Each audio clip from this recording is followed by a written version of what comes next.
So I've been messing around with this question for a while now, and today I want to try answering it. Why the fuck do I feel like I have to be thin? Hey, spicy babes. I'm Carlen Costa, and this is the Spicy Fat Podcast. Like, okay, I asked this question, but like we're gonna explore a little bit of this today because it's been on my mind. It's been something I've been ruminating on here in 2024, and the question is, why do I feel like I need to be thin? It's not a want.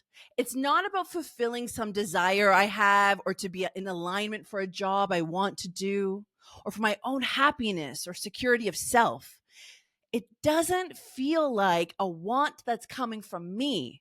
Rather, it feels like a need, like a decision I'm not supposed to make on my own and must be in the balance of with others.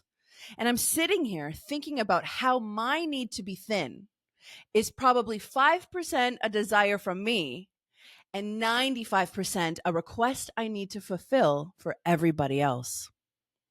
So then, why does everybody else need me to be thin? And for what? Is it that hard to make a bigger seat on the plane? Is it that hard to add a little extra fabric to a dress? Is it that hard to see that people are as diverse as the rest of the animal kingdom? Why? So I'm writing the script for today's episode, and I'm writing it after my episode with Meredith Shaw from Breakfast Television, who is like so much fun and so inspiring. And then that weekend, I also started just bawling my face off after watching Nicola Coughlan portrayed as an actual desirable woman on Bridgerton, airing on mainstream TV. Do you know how long I've waited to see something like that? To see a fuller figured woman being desired, being cared for, and being sexual, like full on sexual on screen. He ate her out pretty good. I'm not going to lie, But do you know how long I've waited to watch more women that look like me on the screen? Not portrayed as the funny friend or the butt of the joke or the person that everyone was afraid of because they are the bully or the downtrodden villain or the person who's grossed out to be even considered worthy of being an option for affection. On my episode with Meredith Shaw, we were reflecting on the stories she told on the Jan Arden podcast about how she used to shop at Additionelle, this Canadian store for fuller figured plus size women. And, she used to shop there and then hide her bags when she was leaving the store. And I did that. I hated shopping there. I hated shopping at that store. And firstly, because my body wasn't fully developed as a woman yet, but there were no other options. Okay. My body wasn't fully developed as a woman yet with all of my curves and swerves. It was just big. So the clothes would go on, but look too mature or a little ridiculous and boxy. It gave me no shape. And all my friends were the skinny bitches. Okay. All my friends were like having their first kisses at dances, crushing on boys that liked them back, and walking in the pageants that I wasn't allowed to be in because it would embarrass my family, especially since I come from a long line of pageant queens, including my mother, my 2 aunts, and at least 3 of my cousins also placed in high ranking. All I wanted was to be included. All I wanted was to be seen. All I wanted was clothes that fucking fit me. And all I wanted was to be loved like everyone else. Instead, I felt ashamed. I leaned into being a smart girl who loves accessories and was valued for her abilities, not as a pretty girl who was valued for existing. Because fat girls have to prove that they are allowed to sit at the table. Thin girls are welcomed as the decoration, as objects to be protected, and as viable partners. And okay, I can be fair and say that there's a lot of shit about what I just said there too, but like, let's leave that for the feminism episode. You know what I mean? Okay. But then just this morning, I watched the new Dove commercial for their self-esteem project.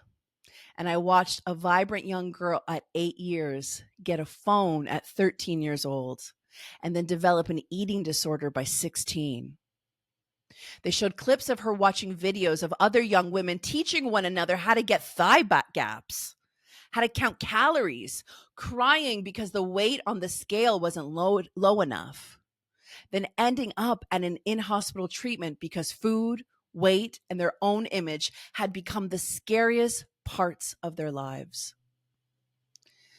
There's this movement in Australia right now called 36 Months, which is imploring social media platforms to raise the age of social media citizenship from 13 to 16 years old. And I love that word, social media citizenship. And I'm not saying that this is the solution, but I do think it is part of a solution. Yeah. Eating disorders have long existed before social media. Like, do you remember Cosmopolitan and Tiger Beat? You know, I used to read my mom's $3 checkout mags and learned about all kinds of physical hyper awarenesses that I didn't need to have. Because the reality is, it's not just social media, it's movies, TV, clothing adverts, incongruent international sizing models, grifters peddling health as a weird supplement in a bottle, Photoshop, hyperfemininity, and white women telling other women what it means to be authentic and in your divine feminine without actually doing any of the colonizing work. And the patriarchal platforms of religiosity, keeping people in a state of hyper awareness, of worshiping through submission, or combating one another just to prove whose God is better, even though it's all the same energy and cognitive dissonance in the sky. And all of this also isn't the problem, but cumulatively, it creates some pretty big fucking problems. After I had my lap band removed, I gained almost 40 pounds. It was at the end of the pandemic. We still had another lockdown in Ontario to look forward to, and I had moved to a city that I had to learn how to navigate alone. I didn't have my community. I didn't have my comfort. I didn't have any idea how hard it was going to be, so I coped. I stayed inside a cement box all the time with my very, very anxious dog, Arthur, who is sitting here on my lap right now. And it was winter and I barely went outside. I coped. I struggled. I cried. I almost died, and no one could tell the difference from the outside other than I was starting to put on weight. Then I'd come home and see the judgment in their eyes, the judgment of everyone, the judgment that said I failed them. And it also made me feel like I failed me. And when you're as hyper independent as I am, failing other people becomes a them problem, you know? But failing myself becomes devastating because my emotional body has adapted and gotten quite comfortable with only depending on myself. So if now I have become my own enemy, who is there left to keep me safe? Thankfully, if you've been following along the podcast, this particular dark night of my soul became the revealing ground for understanding that my body was in pain because my brain needed to be better understood. And we don't talk enough about the comorbidity of ADHD and body issues. From eating disorders to participating in risky behaviors, when the brain that manages the emotions has a baseline influenced by trauma, and being the gender that is preyed upon, as well as the harmful perceptions of health made by men and inaccurate medical systems that do not reflect my lived experience. Any course, and of course, any of us would suffer and cope in ways that further exacerbate harm to self. So in my current journey, I'm cruising spaces that are helping me reestablish what it means to understand my brain and feel my body.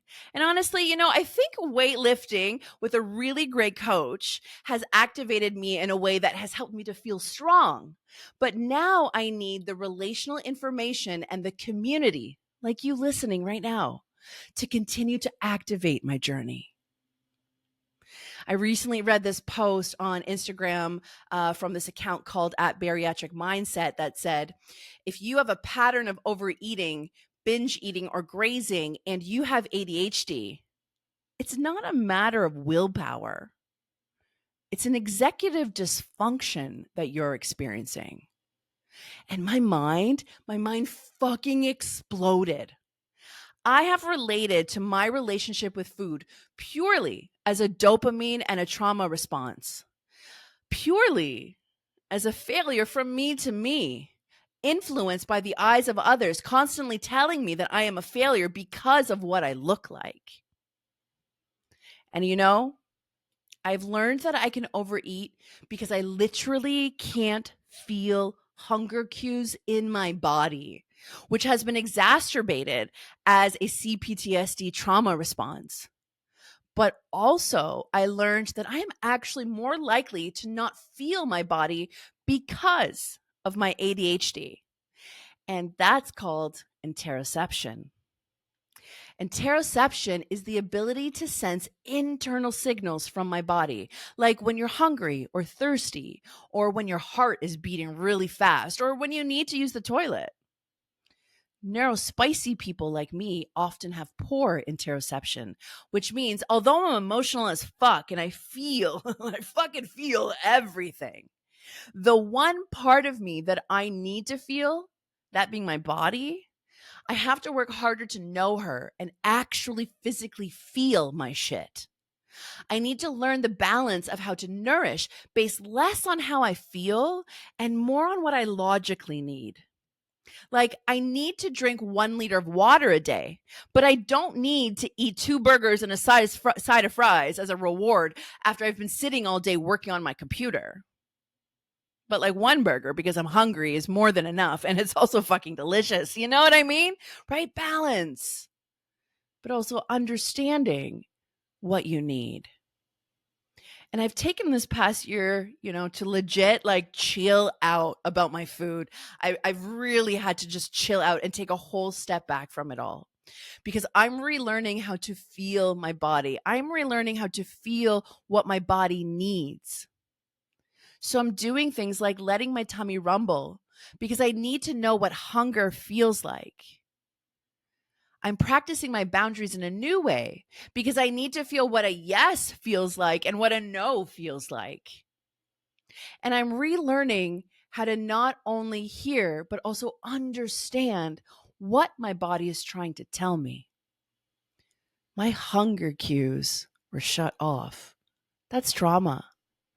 But the further challenges of it is my spicy brain. And my cravings for crunchy as fuck food at night is about dopamine. But I never thought of it as an executive dysfunction that relates to my spicy brain. So if you're listening, you're probably wondering, what is executive dysfunction? Well, many people will say that ADHD might as well be called executive function deficit disorder. It is fundamentally a neurodifference that impacts how we use the brain processes that help us perform day-to-day functions and work towards short and long-term goals. And it's not that individuals with ADHD necessarily have fewer or less effective executive functions. The problem is that executive functioning is applied inconsistently.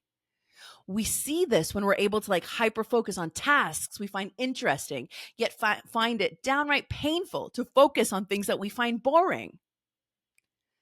Executive dysfunction is a behavioral system that disrupts a person's ability to manage their own thoughts, emotions, and actions.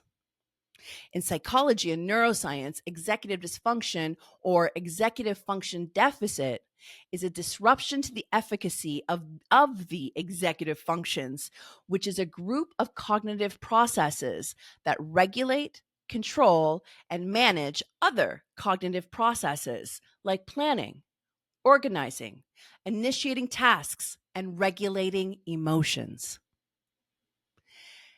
In action, executive function means that my brain processes the humming in the background, right? So those executive functions that are supposed to help me organize, plan, and execute, but they just simply aren't always reliable.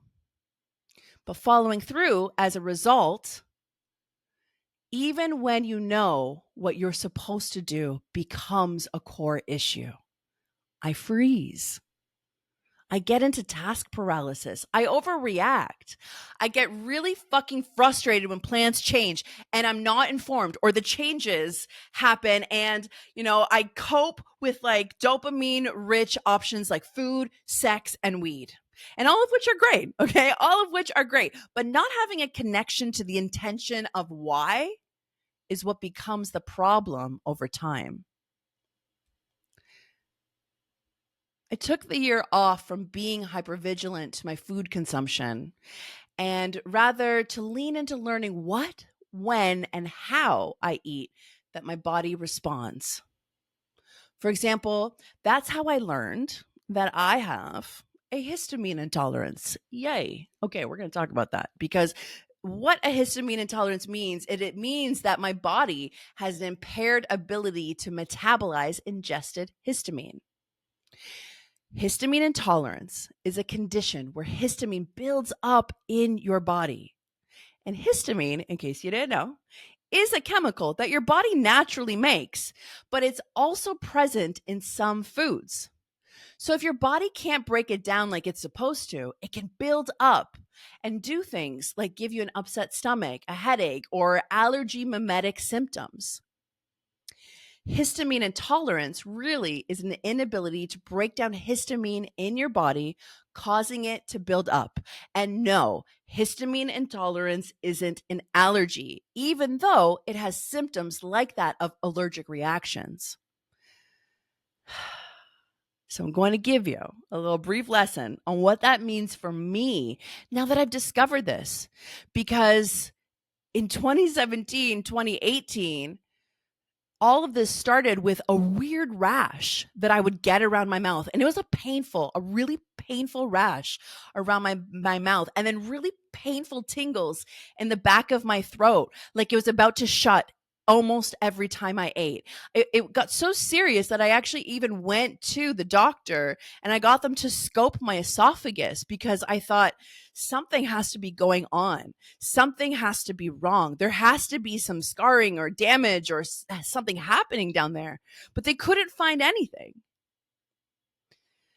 And then the symptoms shifted into looking like I would start sneezing, like I was having an allergic reaction to something, especially after all the soy sauce that I'd eat at all you can eat sushi. After the years, the rash subsided, but my mouth and throat will still get tingles if I eat the wrong thing. And the sneezing still happens, but now my gastrointestinal situation has become quite reactive and I bloat like a balloon. Symptoms of histamine intolerance can look like, so this might be some relatable stuff for some of you, especially my spicy brain listener out there. Symptoms of histamine intolerance can look like diarrhea, bloating, nausea or vomiting, headache and dizziness, runny or a stuffy nose, shortness of breath, itchiness of the skin, a skin rash or hives, flushing. You get that like red flush. Some people get that, especially after they drink alcohol. Low blood pressure, irregular or a fast heart rate. Painful periods can also be a result of this. And then swelling and tingling of your lips, tongue, or throat, like a peppery sensation.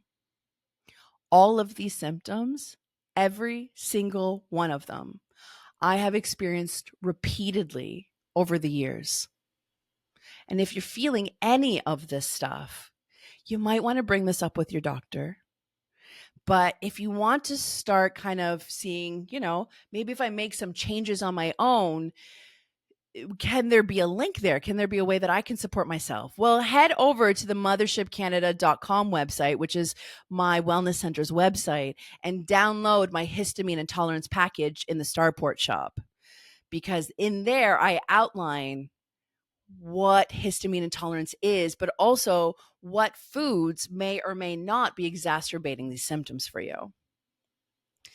Because histamine intolerance, let me teach you a little bit about how it works. Okay. Histamine in your body has what I like to call a stacking effect. Okay. Meaning that some foods that we eat have a high histamine in them, like bananas or gluten and fermented foods. But other foods stack the histamine until your body can't take it anymore, and then it overflows and you get symptoms.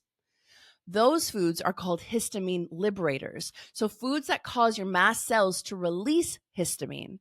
So let me tell you how that would look for me in a day. For example, I would have like a peanut butter and banana smoothie in the morning and no symptoms sometimes. But then I would eat an avocado and spinach salad at lunch and then get super symptomatic and be confused as to what the fuck I was allergic to because it's spinach and avocado, both of which are histamine liberators. I was tested for allergies, gluten, and no one could tell me what was wrong until I scoured the internet for looking for like any comorbidities that might relate to how I was feeling. My doctor told me that I had a binge eating disorder after talking to me for 5 minutes and gaining weight after I had my reversal of my weight loss surgery. But my rage, oh, thank goddess for objectional defiance. Like, oh, thank God for it, because my rage said no.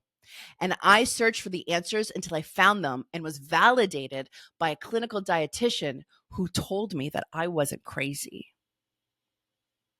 So for me, it's become about healing the relationship with food emotionally, then learning the skills that teach me how to nourish my body with what it needs and how I want to live. Because that's a big part of this, by the way. That's a big part of the Spicy Fat podcast. That's a big part of how I teach, how I live. You get to choose how you want to live. But first, you need to understand who you are. And sometimes those answers are only available to show up at certain chapters in your life. I have this piece here ready for the podcast that talks about why someone like me, why someone with a neurospicy brain, someone with ADHD is more likely to experience executive dysfunction with how we eat. And I kind of want to just briefly touch on those pieces because I think it's really important. Because when we practice compassion and the art and the skill and the gift of self-compassion, we have to also understand why we are the way we are, you know what I mean? How we are the way we are, rather, and allow ourselves to extend to ourselves that like, this isn't all your fault. And yeah, we can do things about this. And yeah, we can create tools and support and all of that stuff around it. But you also need to know why it shows up and how it shows up. So executive dysfunction shows up when we eat through impulsivity, and impulsivity is linked to emotional decision making, which means I'm going to buy my trigger foods in a lot more than I care to admit. And is that accessibility? Sure, maybe. But it also means that I might eat quickly or bypass my feelings of fullness because I'm excited about what I'm eating, or I lean into the scarcity of joy and fulfill a sense of intensity or urgency through my impulsivity. It also shows up as being easily overwhelmed or overstimulated. So tasks like meal prep are daunting sometimes. There's so many steps to meal prepping. Okay. There's so many steps. And I have ADHD. I don't like a lot of steps. Okay. And if I don't know what I'm doing, or the thing I thought I wanted is still frozen solid because I forgot to take it out, I shut down and do the easy or most palatable choice. Executive dysfunction also shows up as time blindness, where I get into a hyper focus and lose track of all the time, which means I can go long periods of time without eating, then binge out when I finally remember to let myself have a break. It increases indication symptoms and makes me really lethargic when that happens. So I go between both loving and resenting eating because all I want to do is be fueled. But it has to be interesting, like with what I'm putting in my mouth. You know what I mean? What I'm putting in my mouth has to be interesting, and it has to be something that I'm craving that day. So I both sabotage consistent eating and myself by getting so frustrated that I then reach for what's easier or fattier or tastier because I've just depleted myself of dopamine for overthinking all of it. And at this point, my body does it without even being conscious or aware of it. Dopamine is also another factor to this conversation. Food is one of my favorite ways to create dopamine in my body. Food makes me feel good, all right? And dopamine is also the get shit done neurotransmitter. Neurotransmitter, not neurotranslator. What am I saying there? Neurotransmitter. And as I've been reminded, it is released in the brain twice in consuming food. Okay, twice. Dopamine is released when you eat. First, upon ingestion, when that feels good in your mouth and everything tastes really yummy. And then it's released a second time when it hits the stomach. And since dopamine is also the neurochemical associated with reinforcement and rewards, it's a double winner gang, you know what I mean? Right? Like, so when I eat, and each and every single time I eat, I'm looking for that double hit of dopamine. And this is why I happy dance when the food is that good, because it is both gratitude, but it is also chemical. Another executive dysfunction symptom is boredom. And I typically say, I don't know what it feels like to be bored. I have a spicy brain. Like the world is so interesting, but honestly, because my mind is so imaginative and overreactive that I can entertain myself for hours. So boredom doesn't actually look the same for me as it does for my muggle friends, aka neurotypical people. My boredom feels like a dopamine dip, which means I either get feisty, horny, hungry, or hyper when I'm bored. Okay. I need stimulation, and the most delicious foods I can get my hands on unbores me, especially when I'm caught up in my emotional labor, mental exhaustion, or social defiance. Food then becomes my coping, my main distractor, my stimulation, my excitement, my literal party in my mouth. Okay? There's two more ways that our executive dysfunction shows up in relationship to our food. Emotional dysregulation is the next. Because do you ever wonder why you need ice cream when you're sad? That's dopamine. You don't like feeling sad, okay? Because it's a lot of work, to be honest with you. It is a lot of work, and it's boring, and it has so many steps to reconciling before you get out of it. So because my brain is constantly seeking stimulation, it leans into the most accessible reward it can find. And if I'm not having an orgasm, let me say that again. And if I'm not having an orgasm, I'm definitely going to eat those chips. You know what I'm saying? All right. Because the final way that executive dysfunction shows up for me when I'm trying to nourish myself and in my relationship to food is in my decision-making paralysis. And I make decisions better if I have choices to choose from, not by creating choice. Okay, so let me explain that. So for example, if you ask me what I want for dinner, I'm going to say, I don't know. I legit in that moment don't know.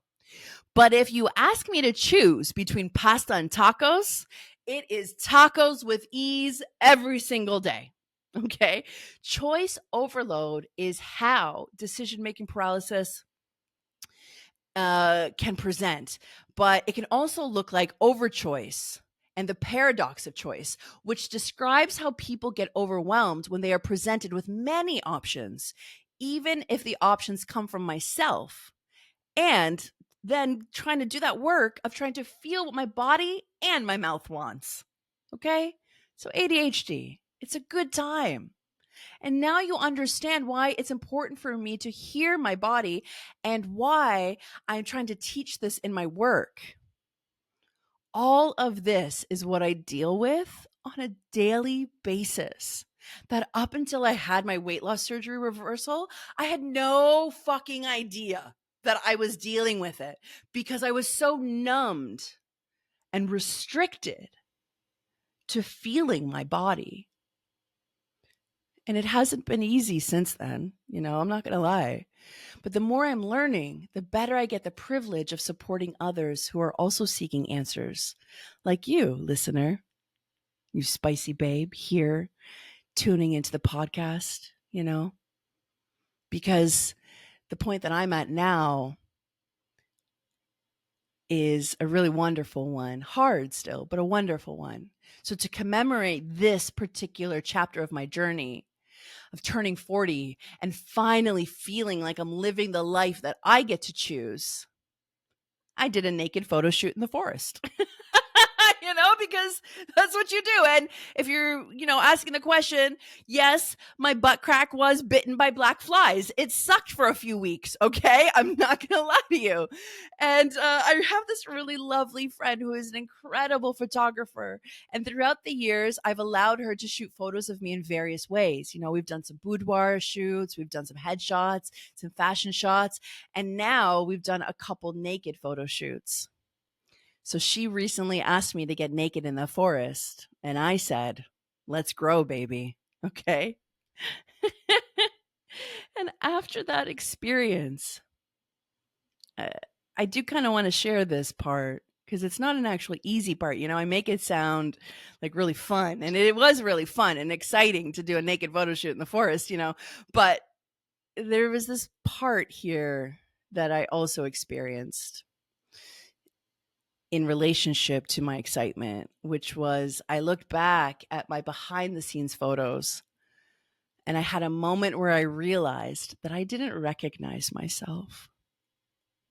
Those photos captured me in a full on histamine intolerant attack in my guts, where my body felt double the size and I was so swollen that my fingers couldn't wear my rings.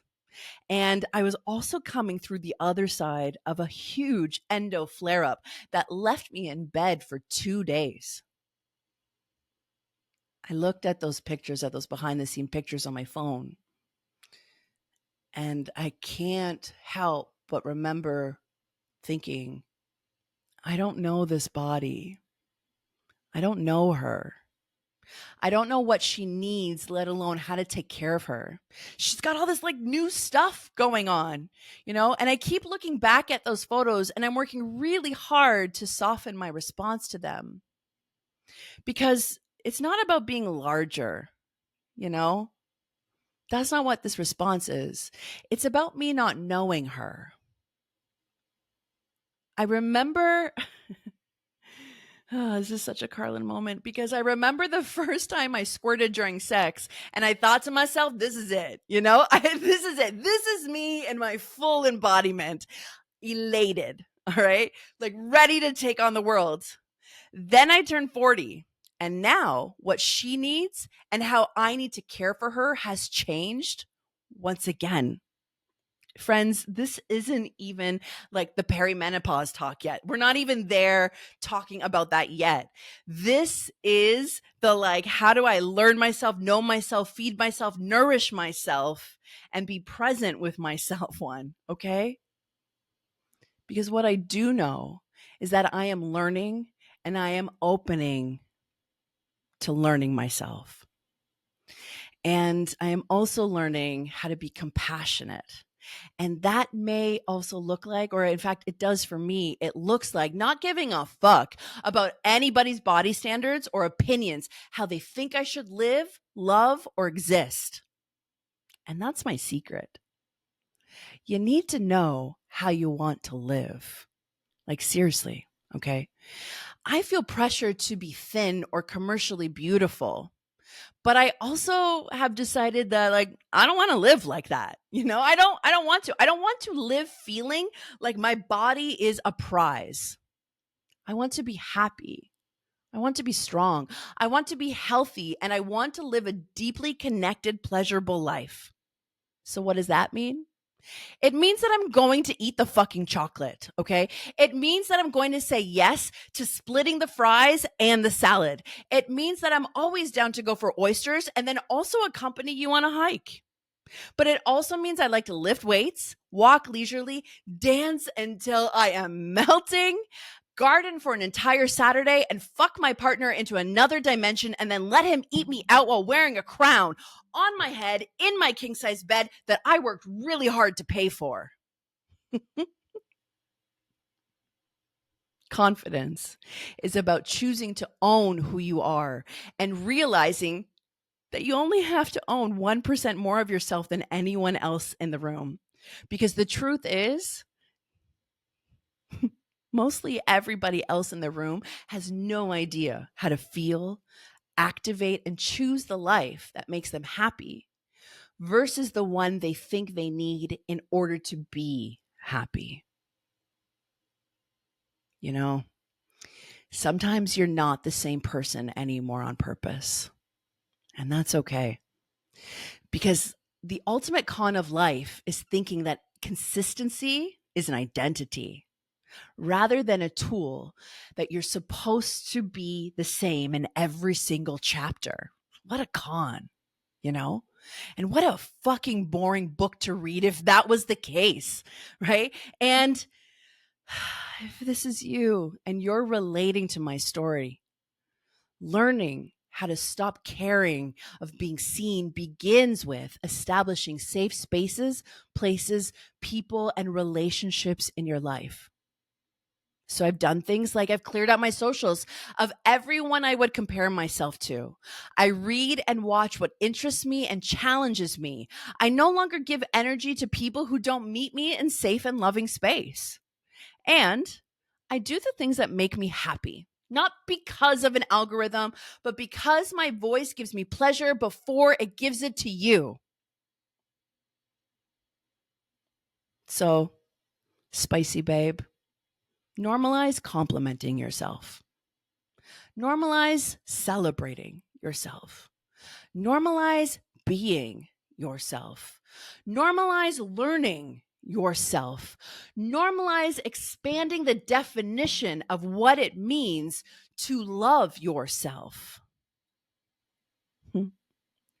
Thank you for being here, Spicy Babe. Thank you for listening to my new heart song. And thank you for leaning into listening to your own. I'm so happy that you're here. And I'm sending you all my love. But I'm not going to lie to you. I'm sending it to me first. So stay spicy, babe. And I'll talk to you soon.